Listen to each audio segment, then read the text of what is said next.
moom il marque les nombres. léegi nag le discours du président de la République xam nga président. man jàpp naa ne discours bi c'était l'occasion tant rêvée pour mën a tontu Ousmane Sonko. ok parce que xam nga Sonko a fait beaucoup de sorties. mais chaque fois tu voyais que président bi même su mënul tontu day répliquer par des communiqués. 8 novembre bi. on a vu le lendemain la réplique avec le communiqué d'Aminata Touré. gis nga keroog aussi kii Sonko bi bu ñuy xëyee entretien Sonko bi bu ñuy xëyee gis nga ci lañ annoncé ne ñoom dañu war a def aussi le 7 bi passé seeni kii de agent de restructuration. donc chaque fois ñoom noonu la ñuy briser li nga xamante ne moom lay Sonko di def au plan communicationnel. léegi nag Diomaye boobu ba léegi amul woon occasion parce que jàpp ne moom président de la République te muy dëgg warul mën a génn di tontu Ousmane Sonko te muy dëgg encore parce que Sonko c'est un chef de parti te Sonko wax fi lu ñu koy tontoo Sonko li muy wax c'est pour la marche du parti Diomaye nee na moom il est toujours ancré dans le parti. waaw boobu tam bëggoon naa la. dinaa ci ñëw il est toujours ancré dans le parti. donc son chef de parti am na sañ-sañ moom taxaw wax ci parti bi te Diomaye doit se comporter comme le militant simple. xam nga tey Diomaye il ne faut pas que sa carrière présidentielle mu bëgg ko jël def ko un avantage pour def ne war na mën a am benn prégnance sur le parti déedéet ça c'est deux choses différentes moom mooy kilifa réew mi kenn du ko xëccoo ak moom mais kilifa parti bi moom kenn du ko xëccoo ak Ousmane Sonko te li nga xamante ne moom la Sonko di wax moom daf ci plié wu moom li nga xam ne moom la bëgg ci réew mi Sonko daf ci war a plié wu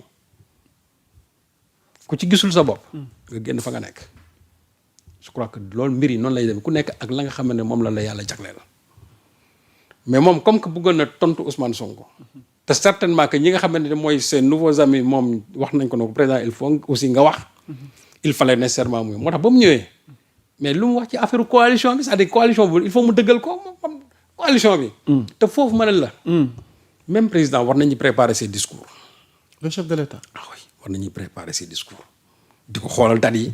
di ko xoolal événement yi. ok lan moo xew sëñ Saliou. njumte mënul weesu Diomaye bi muy wax. mu ne le 22 septembre de 2023. am na AG boo xam ne nii moom la ñu tëddee te ci la ñuy samp Diomaye président 22 septembre 2023 wax de yaa may dégg baax. mais Diomaye dafa fàtte ne moom 4 jours plus tard ci lañ ko door wutal parrainage. anachronisme. 4 jours plus tard le 27 septembre boobu. ca lañ ko wutal moom parrainage c'est-à-dire ca waxuma parrainage c'est-à-dire ci lañ ko retirer ay fiches parce que ñoo wut sax parrainage yi retirer fiche laa de ca lañ dem retirer fiche waaye yow retirer guñ sax fiche nan nga mën a tegee commander une coalition da nga ne tu es depuis la prison te instant boobu ñoom Aminata Touré ñoom ñii ku ci nekk yow dem nga wuti fiche waaw mooy yaa Moussa ñee dinañ dem wuti fiche Abdourahmane wuti fiche ma naan leen yow Aminata yéen kaay leen sampal ma coalition te ñee war a wuti seen i fiche di toog di xaar. donc ñoom instant boobu ku nekk le 27 boobu ñoom dem nañ wuti ay fiche chacun nag allait à la pêche des parrainages ku ci nekk dem wuti say parrain tax ñoom Aminata Touré ñoom ba ñu commencé wuti ay parrain xanaa xam sax même boobu Diomaye ñoom commencé guñu parce que Diomaye parrainage mi ngi commencé je crois le 10 ou le 20 novembre. bi nga xamante ne presque 2 semaines moo ci des parce que gars yi dem nañ sur le terrain lu yàgg mais comme que Ousmane dafa nekkoon ci ay procédures. te toujours son élection en tout cas son éligibilité était comment dirais-je en question. il fallait nécessairement donner du temps ñu dem ba nga xamante ne jàpp nañ ne Ousmane dina dem wala du dem. su boobaa nag ñu door a lancer Bassirou Diomaye.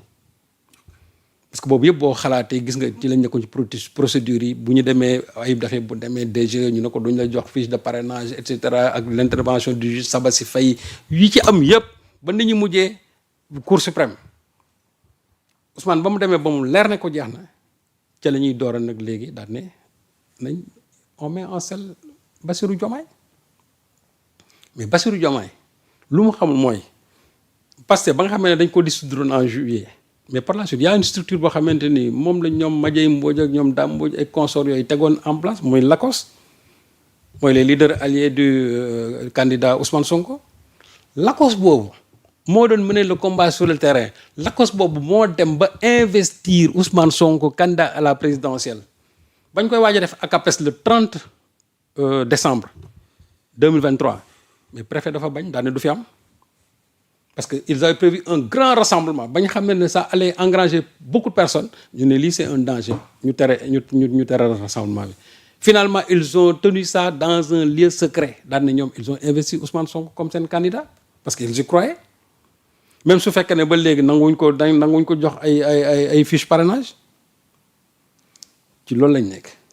lakos boobu moo nekk coalition Sonko président lakos boobu joxe sa coalition Sonko président moo dem ba Sonko président ba nga xam ne Sonko mënatul dem léegi finalement ñu jël ñaari photo yi ba Sonko ba fa nekkoon indi maintenant fond bu Diomaye bi ñu ne léegi coalition Diomaye président te booba nag te la Ousmane Sonko door a joxe waat encore beneen ndigal daat ne je laisse le projet entre les mains de mon jeune frère ci la waxee Bassirou c'est moi Bassirou est brillant Bassirou c'est moi boobu moom moo déclenché Ousmane mooy Diomaye mooy Sonko mooy Diomaye mooy Sonko ci noonu la demee c'est-à-dire que boo xoolee du début juste ba ñu egsi foofu. sëñ Sall xanaa déggoo histoire bi Diomaye nettali ci ni mu demee. mu wax qu'est-ce qu'il a dit. est-ce que finalement dañuy poser question ndax Pastef ñoo porté Diomaye au pouvoir. non xam nga par rapport ak li nga nettali nii. même cette histoire ay récépissé mais yaa ko sax récépissé kayit la kayit lu gu am solo kayit la. mais bu récépissé rombee. waaw électeurs yi taxaw.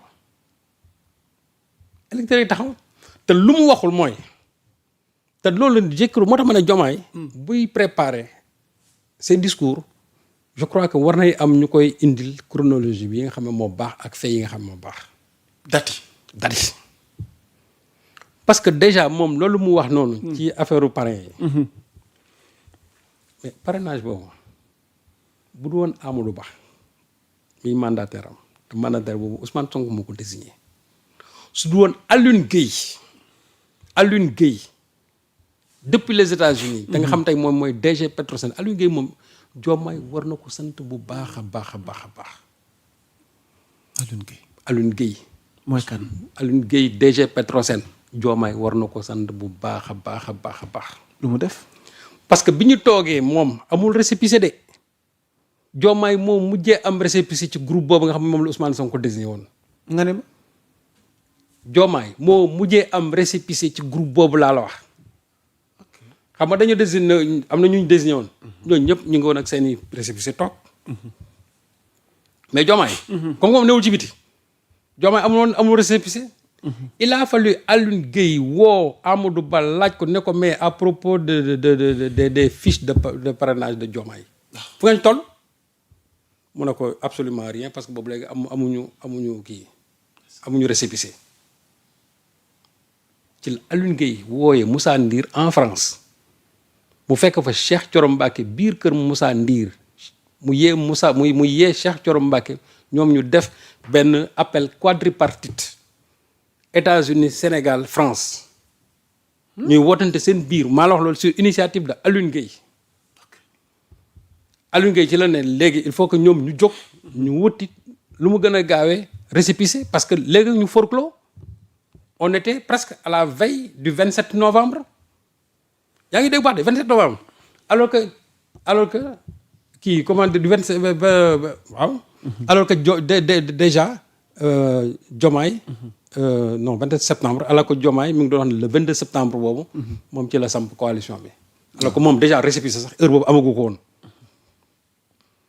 il a fallu j'ai dit l'intervention de Alioune Gueye pour que ñoom ñu activer seeni réseau ba dem wuti ay récépissé notamment le récépissé de Déthié Diouf bu Visa ak le récépissé de Fall Mao ñaar récépissé yooyu il paraît que sax am na benn troisième récépissé mais je n'ai pas encore l'information exacte mais deux yooyu moom c'est sûr et certain que ils les ont décrochés grâce à l'intervention de Alioune Gueye et sur la aussi ak Pastefu comment dirais-je Moussa Ndir ak Amadou Ba c'est vrai que dégg naa Aïcha Touré aussi a joué un rôle parce que moom moo dem seeti Déthié pour ñoom ñu mën a am comment dirais-je récépissé boobu donc ci noonu Diomaye ci noonu la amee récépissé ok donc du ñooñu muy wax foofu.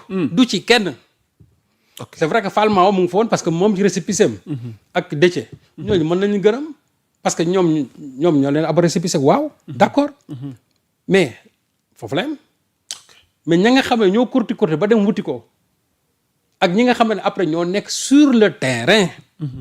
parce que dafa war a jàpp ne ñi nga xam ne ñoom ñoo ko wuti woon ñooñu après ñoom ñoo dem sur le terrain ñooñu ñoo doon collecter parrainage yi.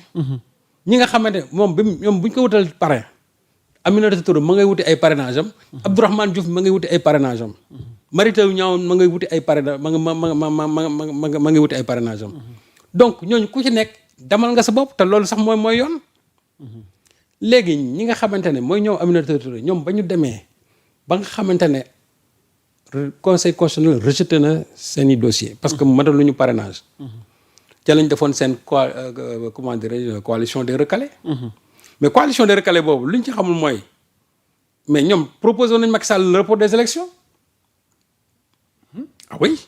les candidats spoliés. les candidats spoliés ñi naan spoliés recalés et cetera candidats yooyu ba ñuy dajeeg Macky Sall ak ñoom Cheikh Tidiane gaayu yëpp. ils avaient demandé le report des élections. te dégg na Abdourahmane moo nekkoon ca bopp ba. mais moom laa la wax ñoo doon demandé report bi. waaw loolu kay histoire la. waaw moo tax waaw mais xam nga ça c'est des faits yoo xam ne nii kenn mënu ko xam nga Diomaye souvent mu naan lii histoire la mais lui aussi histoire lii kenn mënu ko changer loolu moo am moo tax ma ne. ñi nga xam ne qu'est-ce qu'il faut retenir léegi sëñ Sall parce qu'il y a d'autres points yu ñuy xaar. léegi ce qu'il faut retenir. parce que aussi on pose le débat sur l'avenir de Diomaye au sein de Pastef. parce qu'il dit qu'il reste ancré dans Pastef. ce qu'il faut retenir. waaw c'est que sur toute la ligne. Diomaye il s'est trompé. ok Diomaye il s'est trompé sur les dates. Diomaye il s'est trompé sur les hommes et les femmes ñi nga xamante ne ñoom ñoo ko doon jàppale. xam nga le fait de dire que le Pastef n'existe pas. loolu nag metti na ma trop ma dégg Diomaye di ko wax bi ñu naan le Pastef n'existait plus. le Pastef c'est pas un papier administratif. le Pastef c'est un esprit. le Pastef c'est une philosophie. le Pastef c'est dans les cœurs de ses militants. Diomaye loolu la war a xam.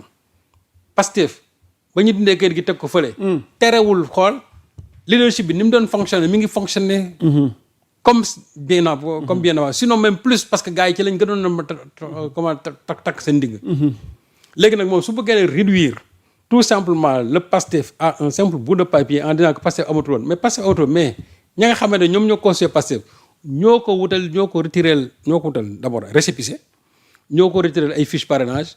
ñoom ñoo ko dem wutal parrain ñoo ko déposé constitutionnel ñoom ñoo déposé sa caution ce sont les gens comment dire du Pastef ak alliés yi nga xam ñoo nekk biir Lacoste ñii nga xamante ne tey ñoo nekk fële ña fa newoon Diomaye président mooy ci méridien président amul ci kenn laa de jàppal bu baax li may wax waaw yow rek li ñuy du début jusqu'à la xool boo ci jëloon ba fin ba amul ci kenn koo xamante ne nii bañ koy wutal parrainage ma nga fa bañ koy wutal récépissé ma nga fa amul ñenn yoo xam ne ba ñuy déposé conseil constitutionnel ba ñuy valider candidature am ñu ngi ci biir Diomaye président du ci kenn nag. ok moo tax quand il dit que yéen tam je dois leur rendre hommage mais il rend hommage à qui mais ñan lay rendre hommage il rend hommage à des gens qui n'ont pas participé une seule fois à toutes ces activités qui ont mené aujourd'hui Diomaye là où il est du ci kenn nag.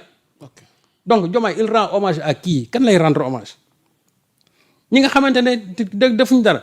Aminata Touré a été nommé superviseur à 10 jours de la campagne présidentielle boobu lañ koy doon nommé superviseur. moo tax bu ñuy wax naan ay 22 septembre foofu Diomaye vraiment dama baal parce que vraiment kilifa la. mais foofu dafa juum ci date bi. ok 22 septembre yaa dara amu fa. sûrement mi ngi seetaan te waaw mais non mais ci moom Diomaye laa bëgg jeexale sëñ Sall le point boobu. nañ ko de grâce nañ ko xoolal date yi. waaw soxna tuuti on termine avec Diomaye yor part de jeu trouble